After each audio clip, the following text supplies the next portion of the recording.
Investigaciones científicas en la Reserva de la Biosfera Maya, segunda temporada, porque como les comenté, empezamos el año pasado con foros utilizando la plataforma de educación continua.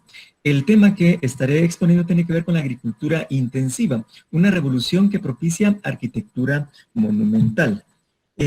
Quiero hacer referencia a un documento que es básico en la investigación científica y es una manera de entender la evolución de la ciencia y el desarrollo humano.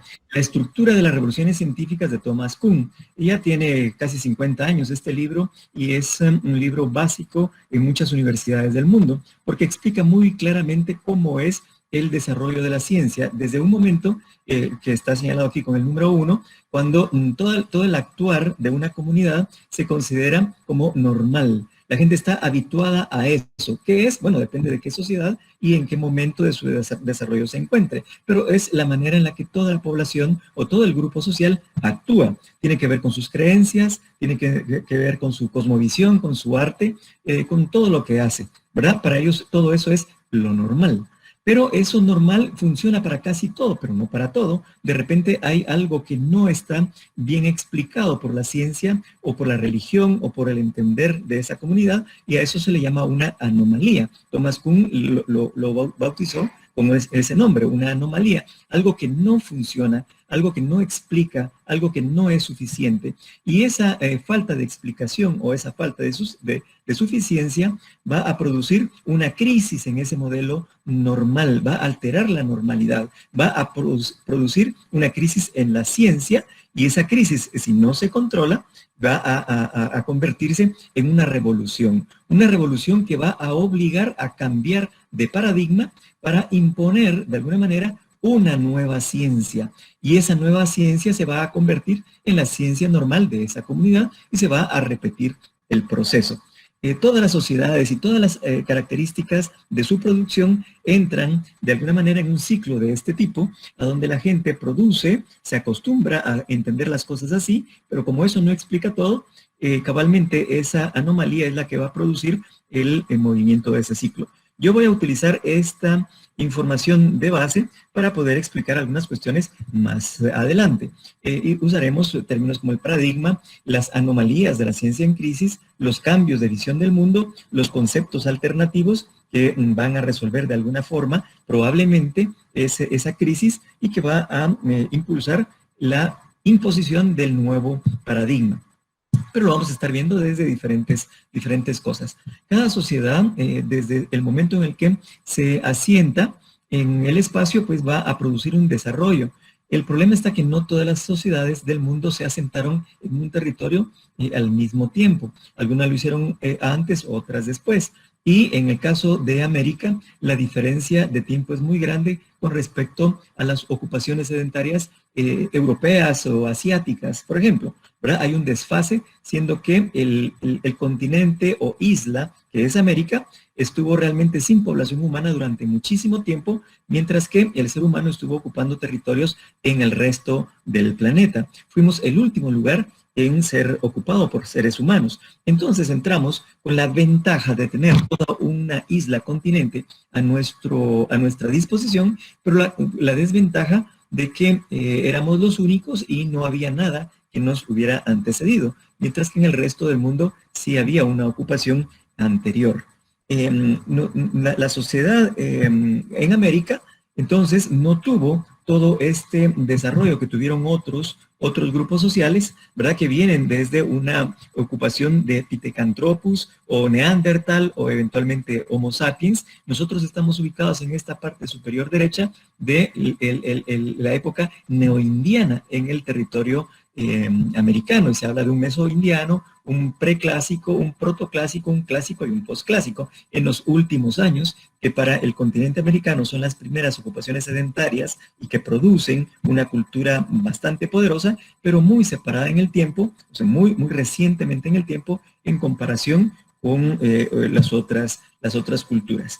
Y esas otras culturas, ¿quiénes eran? Pues se habla, los antropólogos hablan de 6 grandes grupos culturales que ocuparon su espacio en el mundo y no tuvieron necesariamente comunicación una con otra. O sea, como que son desarrollos independientes.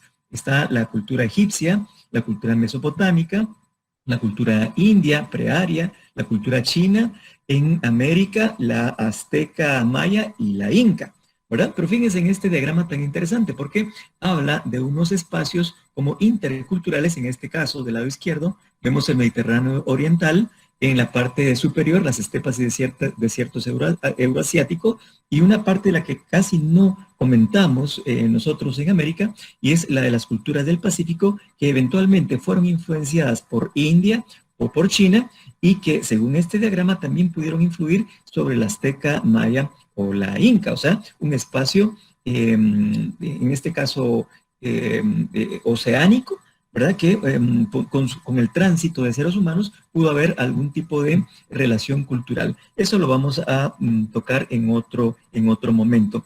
Esto lo estoy presentando ahora solamente para entender esas culturas como que primigenias en el mundo, a donde independientemente del momento en el que fueron creadas y se desarrollaron, pues sí fueron únicas en la cultura que produjeron o especiales. En ese sentido, aquí, este diagrama muestra lo que pudo haber sido el flujo cultural de seres humanos que por el Océano Pacífico eventualmente tienen una relación con Suramérica o Mesoamérica. Mientras que la fuerte ocupación, como vimos en el foro pasado, era de la ocupación humana que pasó por el estrecho de Bering y ocupó y pobló el continente americano en nuestra época nómada. Pero en esta otra imagen vamos a ver ya qué va a pasar cuando los grupos se vuelven sedentarios. Y fíjense qué interesante, los grupos se vuelven sedentarios primero en esta parte mesoamericana, lo que dice aquí culturas urbanas. Nos sedentarizamos en este espacio del continente. Eso quiere decir la parte sur de México, quiere decir Centroamérica, quiere decir Colombia, Ecuador, algo de Perú, pero en otras sociedades que llegaron a ser plantadores, o sea, trabajaron con agricultura, no se volvieron urbanas. Estuvieron sembrando y cosechando, pero no crearon ciudades. Y eso pasó en Norteamérica, eso pasó en las Antillas, eso pasó en Suramérica. Y otros grupos continuaron siendo nómadas. Posteriormente fue el hecho de que hayamos tenido ya una cultura urbana. Entonces aquí estamos hablando ya de algunos cambios de paradigma, porque estas personas vivían en el paradigma ya de los espacios urbanos y viviendo de la agricultura, mientras que en el norte o en el sur estaban viviendo en el paradigma de la agricultura, pero no del urbanismo, y otros espacios estaban viviendo todavía en el paradigma de ser nómadas, cazadores y recolectores. Personas que en el mismo tiempo están ocupando el territorio, pero con diferencias culturales sustanciales. Si nosotros hablamos de esos cambios de paradigma y los reflejamos en esta producción, en esta línea de producción de objetos líticos, hablamos de un paleolítico, un mesolítico y un neolítico. El paleolítico, a donde se cazaba animales con piedras, ¿verdad? Y un neolítico, a donde las piedras estaban trabajadas con una tecnología superior. Y entre un momento y otro, entre paleolítico y mesolítico, tuvo que haber habido una revolución científica, ¿verdad? Y la solución a esa revolución fue la imposición de un nuevo paradigma, y es la época del mesolítico. Otra ciencia en crisis, esto fue ciencia normal, luego se produjo una crisis en esa ciencia que no servía para todo, y se produce entonces un cambio de paradigma al neolítico. Y lo vemos aquí claramente, porque no es lo mismo cazar un venado de una pedrada, de una piedra que recogemos del suelo, a cazar un venado ya con una piedra afilada. Entonces aquí hay un cambio de paradigma.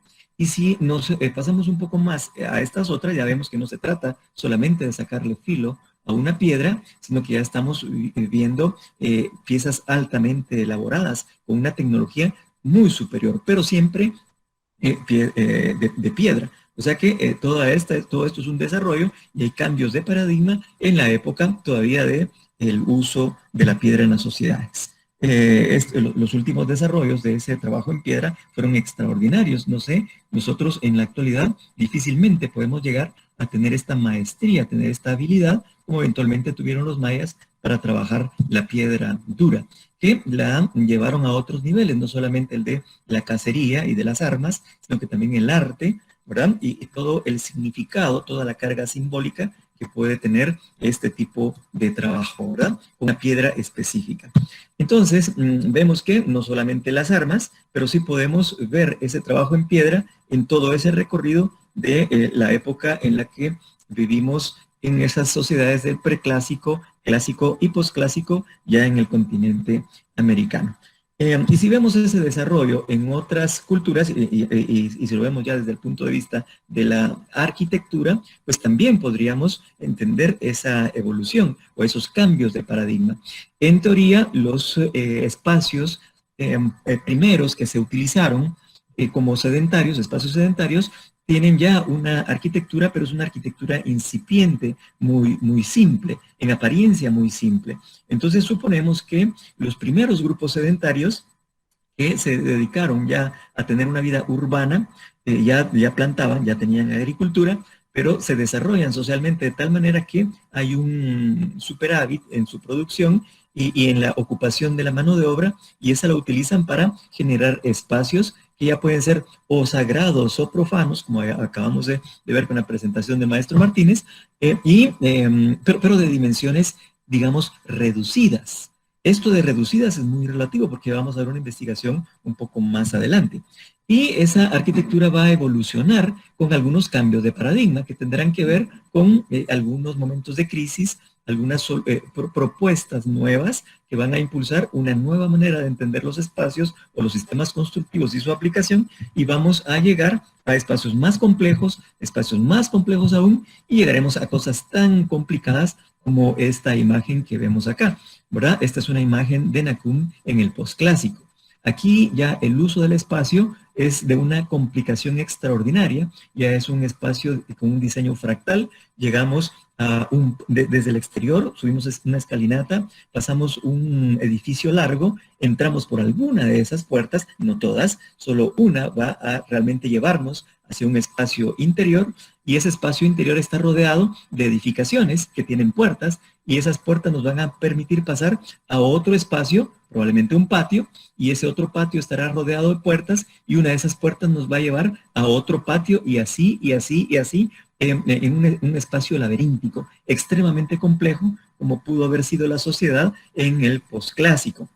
La cosa es que han habido esos cambios de paradigma, desde la época preclásica, luego una que llamamos clásica y luego una que llamamos posclásica. Para explicar ese crecimiento tan diferenciado de los periodos preclásico, clásico y posclásico, veremos lo siguiente. La Revolución Verde.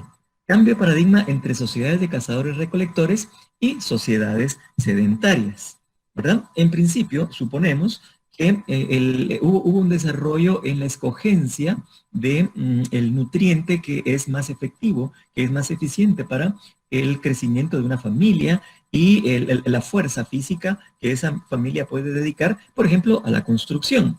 Se seleccionó una primer planta, una planta primigenia, y buscando la mejor semilla, la que nutre más, pues ya se siembra solamente esa, que va a producir una mejor producción, va a tener un mejor resultado. Se escogen las mejores semillas y se tiene otro que es mejor que el anterior, y otro, y así se va llegando a esto. Y este es un verdadero cambio de paradigma que tiene que ver con la escogencia, digamos, artificial de la variedad y de toda la producción, la que está escogida solamente para producir una producción más, perdón, para generar una producción más nutritiva, ¿verdad? Eso va a ser un cambio bastante importante. Y tendremos un conocimiento más amplio del proceso de crecimiento de esa vegetación. Y tendremos también producciones de cosas más variadas, ¿no? Y cada vez con más calidades nutritivas. Esa revolución es bastante interesante. El entender el concepto de milpa, ¿verdad? Que significa no sembrar maíz, sino que sembrar una serie de plantas que juntas se apoyan para obtener una mejor cosecha, ¿verdad? En función de cómo de los nutrientes que toman del suelo o de lo que dejan después depositado en el suelo, y que va a hacer que todo el grupo crezca mejor. El chile, la calabaza, el frijol, el maíz se va a convertir entonces en lo que esa revolución, ese cambio de paradigma va a hacer que la población tenga una mejor alimentación. Esa milpa pues va a tener sus efectos en el sentido de que vamos a sembrar cada vez más, porque la familia va a estar mejor nutrida, los hijos se van a reproducir y van a tener más hijos que los que tuvieron sus padres, el grupo se va a extender, va a requerir más alimento y entonces se va a generar esa producción en territorios más y más amplios para nutrir a una población más y más necesitada de alimento y lo produce, eso es lo interesante. Lo produce mientras podamos manejar el concepto de la extensión. A más extensión de territorio sembrado, más población bien, y mejor alimentada.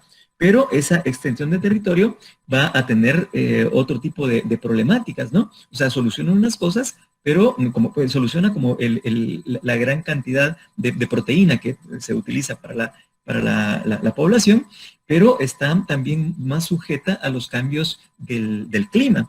Podemos tener momentos de sequías o tenemos momentos de demasiada agua, ¿no? Las plantas se van a podrir porque hay inundaciones. Entonces hay cosas que ese paradigma de la agricultura extensiva no va a funcionar, no va a funcionar para todo.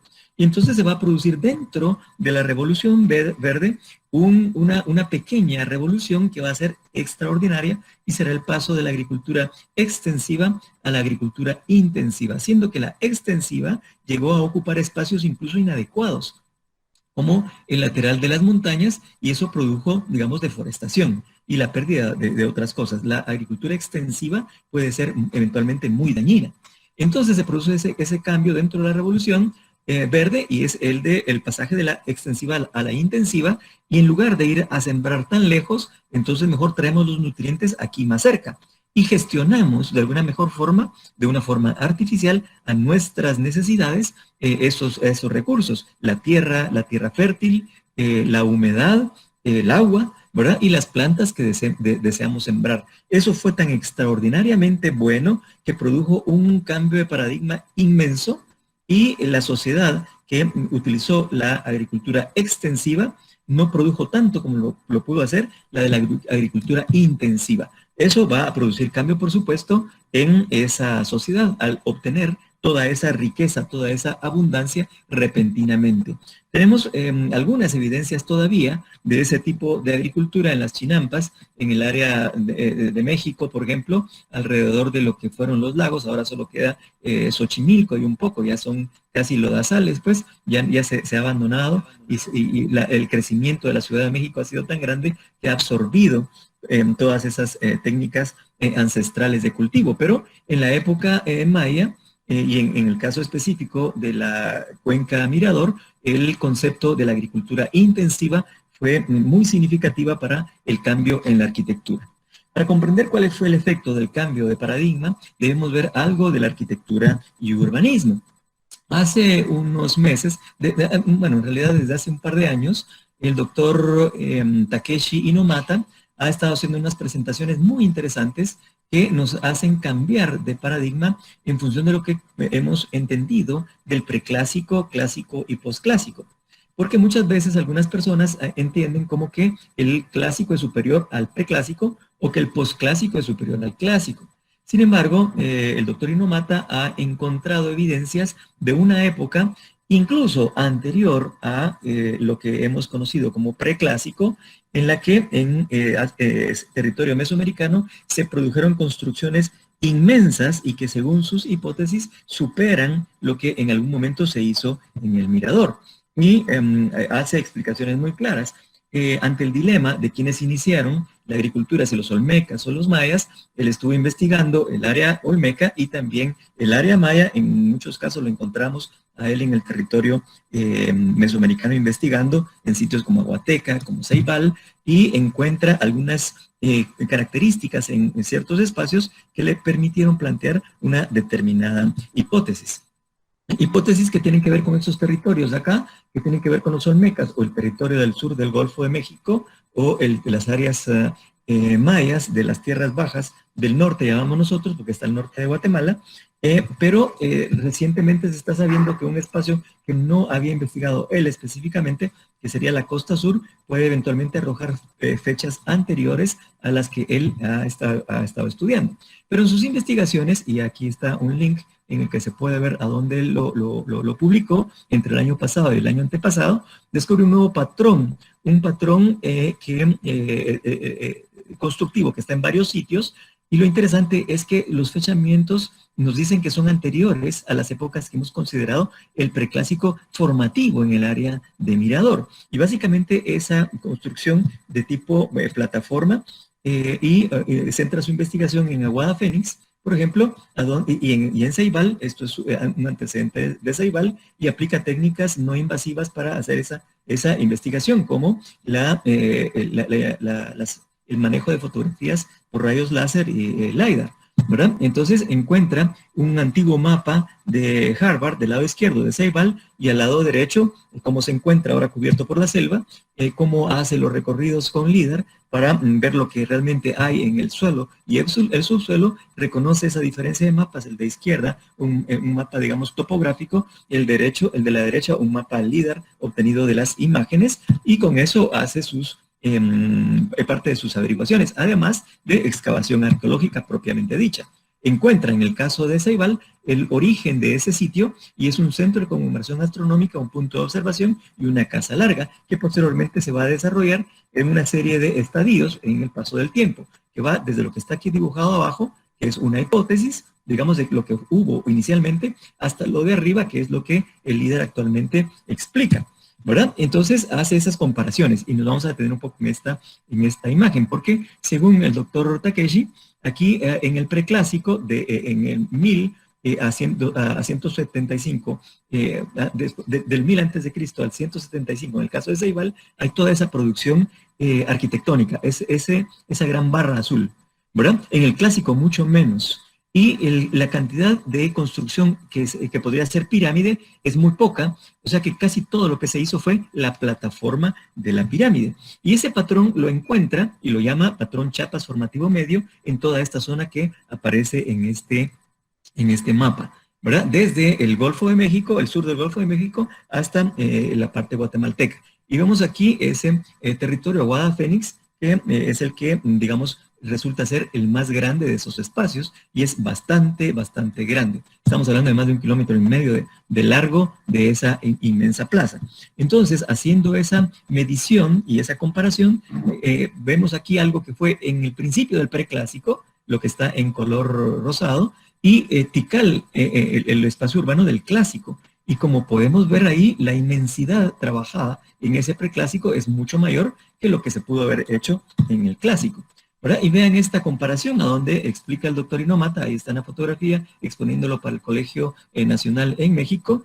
Tenemos todo lo que se hizo en Aguada Fénix, en esta gran barra, mientras que la Danta mucho menos. Por lo tanto, él llega a concluir que fue en Aguada Fénix que se hizo la construcción más grande del preclásico. Yo voy a contradecir eso que dijo el doctor Innomata y se los voy a explicar, bueno, ahora mejor de una vez. Y es que, vamos a ver si esta otra imagen, sí, lo hace la comparación con el templo 1 y con el templo 26 de Copán, Tikal y Copán, con Aguada Fénix, y vemos que el volumen que tiene la pirámide del templo 1 es apenas la base, mientras que todo lo que se hizo en Aguada Fénix es mucho, mucho mayor, ¿verdad? Entonces, en esta comparación aquí, vemos en San Lorenzo lo que tiene el tamaño de esa plataforma del preclásico, la Danta durante el preclásico, el edificio más grande, la pirámide del Sol de Teotihuacán, está el templo 1, el templo 1 de Tikal, el templo 26 de Copán, y lo que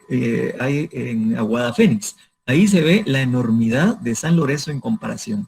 Pero el truco, no truco pues, pero el argumento que está utilizando el doctor Innomata para esto no es justo de ninguna manera para sitios como el Mirador. Porque se ve aquí claramente que él está poniendo la construcción de un sitio completo, en este caso San Lorenzo, en comparación con un edificio del Mirador. Nosotros deberíamos hacer entonces la comparación de la Danta más el grupo Monos, más el grupo Cascabel, más la pirámide del Tigre, más esto y esto y esto y esto, y darnos cuenta de la enormidad que tiene constructiva que tiene la cuenca Mirador. El doctor Inoumata descubre un patrón urbano de origen tan antiguo que cambia la idea de los orígenes del preclásico. El patrón incluye una inmensa plataforma alargada con plazas laterales y pirámides. Corresponde al posterior complejo de conmemoración astronómica. Localiza la temporalidad casi a 3000 a.C. Una cosa muy antigua. El doctor Hansen ha investigado el Mirador por más de 40 años, ¿verdad? Y allí ha descubierto edificaciones que en su momento se han considerado las más grandes, no del preclásico, las más grandes, no del continente americano, las más grandes del mundo, ¿verdad? Edificaciones masivas inmensas. Y que, sí, si sumamos todos esos metros cúbicos, obviamente superamos cualquier sitio, y ahí se produjo una arquitectura, una escultura, una sociedad muy evolucionada durante esa época. En el curso de análisis de arquitectura prehispánica de Farusac, visitamos anualmente el Mirador en una expedición de 9 días. Recorremos los vestigios para tener una vivencia más cercana de la realidad en que se encuentran e interpretar posteriormente en forma gráfica cómo pudieron haber sido esos sitios. Hacemos esa expedición con los estudiantes de arquitectura. No somos arqueólogos, no somos antropólogos. Lo que hacemos es diseñar y nos ocupamos de eso. El resultado, vamos a ver si tengo aquí unos videos. Vamos a ver acá una serie de 4 videitos que van a pasar rápido. Aquí estamos en La Muerta, en la entrada de Mirador. Estamos tratando de tener una vivencia directa con esos espacios. No es lo mismo verlos en una fotografía o en un video que subirnos, que rodear estas pirámides, que sentir el cansancio, sentir el triunfo de haber llegado finalmente a un sitio, ¿verdad? Son experiencias que en realidad se quedan grabadas para toda la vida, pero la intención es poder reconocer en estos espacios las perspectivas, los límites reales, los límites virtuales, los recursos que utilizó esa sociedad para poder generar un discurso, para poder transmitir una idea, para poder modelar su entorno muy relacionado con su producción cultural, por su manera de entender el mundo. Eso lo hemos estado viviendo con ellos, y eventualmente llegamos a la parte culminante, y es la pirámide de la Danta. Entonces tenemos ya en nuestros pies, en nuestros músculos, ¿verdad?, toda la sensación del esfuerzo físico que a nosotros nos representa solamente llegar. Pero imaginemos lo que representó para los constructores de estas inmensidades de áreas en una época, en la época del preclásico. Y nosotros entonces planteamos nuestras hipótesis formales. Este es un recorrido que hicimos el año pasado con los estudiantes del curso, en la que unos estudiantes se ocupaban del grupo Tigre, otros del grupo Monos, otros del grupo Cascabel, otros de la Danta, la Pava, etcétera, y juntamos el trabajo para hacer este video, que tiene muchos errores. Es un video, digamos, no profesional aún. Es un video hecho con los estudiantes que tuvieron la vivencia en algún momento y que la están plasmando acá con los medios que tenemos nosotros y que tratamos de utilizar para transmitir la idea de qué pudo haber sido eventualmente este sitio. Y si comparamos o si sumamos entonces los metros cúbicos de cada uno de esos edificios, de cada una de esas plataformas, de todo lo que se construyó en el Mirador, por supuesto que dejamos muy atrás no solo Aguada Fénix, sino que también Ceibal y San Lorenzo y Tres Zapotes y todos estos sitios de ocupación preclásica juntos, porque en realidad el Mirador es el punto máximo de esa producción, y nos queda a nosotros bastante claro. Entonces, regresando acá a mi presentación, estos eran los videos, estábamos acá, vemos en esta imagen lo que pudo haber sido nuestro periodo nómada de ocupación. Luego hubo un cambio de paradigma cuando pasamos del nomadismo al sedentarismo, gracias a la agricultura, y algunos se volvieron sedentarios, no todos, pero algunos sí, y esa fue la agricultura del preclásico formativo. Luego se produce esa gran capacidad constructiva en el preclásico medio y preclásico tardío. Ese es el cambio de paradigma entre la agricultura extensiva y la agricultura intensiva, que produjo tanto alimento que permitió a la sociedad esas construcciones enormes, pero también hizo que la sociedad fuera más compleja, más difícil de gobernar, el desequilibrio del entorno y demás, y se produce ya la decadencia y los diferentes colapsos, son como 9, ¿verdad?, del preclásico tardío.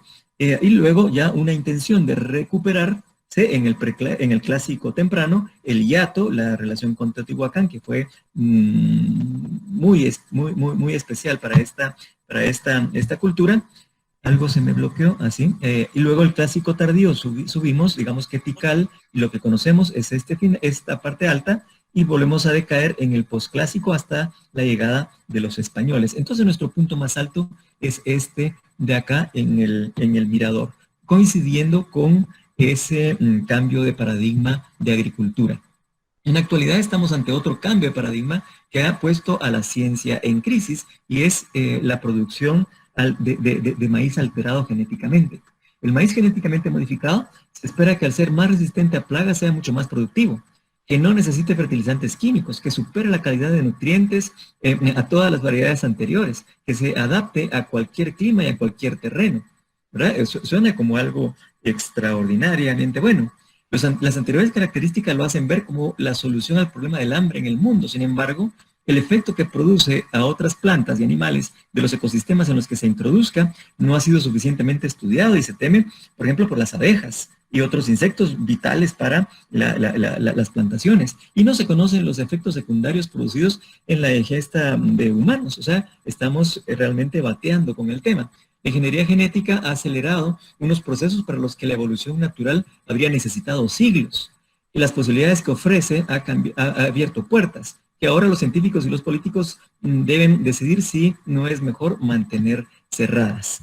Agricultura y arquitectura. El crecimiento poblacional producido durante el clásico medio, es el preclásico medio y tardío, se debió al paso de agricultura extensiva a agricultura intensiva. Mayor población, mayor mano de obra. La sociedad utilizó esa mano de obra para la construcción, y a mayor construcción, mayor consumo de materiales constructivos. La mayor cantidad de obras de arquitectura e ingeniería impactó negativamente en el ecosistema de la cuenca Mirador, y el deterioro medioambiental, entre otras causas, como el descontrol político, malestar de la población, cambios climáticos, obligó al abandono de toda el área. Pero el crecimiento urbano del Mirador y su área de influencia no fue superado nunca más en ninguna parte de Mesoamérica. El cambio de paradigma producto de la Revolución Verde, específicamente entre la agricultura intensiva y la extensiva, redundó en deterioro ambiental. Estamos ante un nuevo cambio de paradigma producto de la agricultura genéticamente modificada, y debemos aprender del conocimiento que tenemos de nuestro pasado para no repetir errores. Muchas gracias.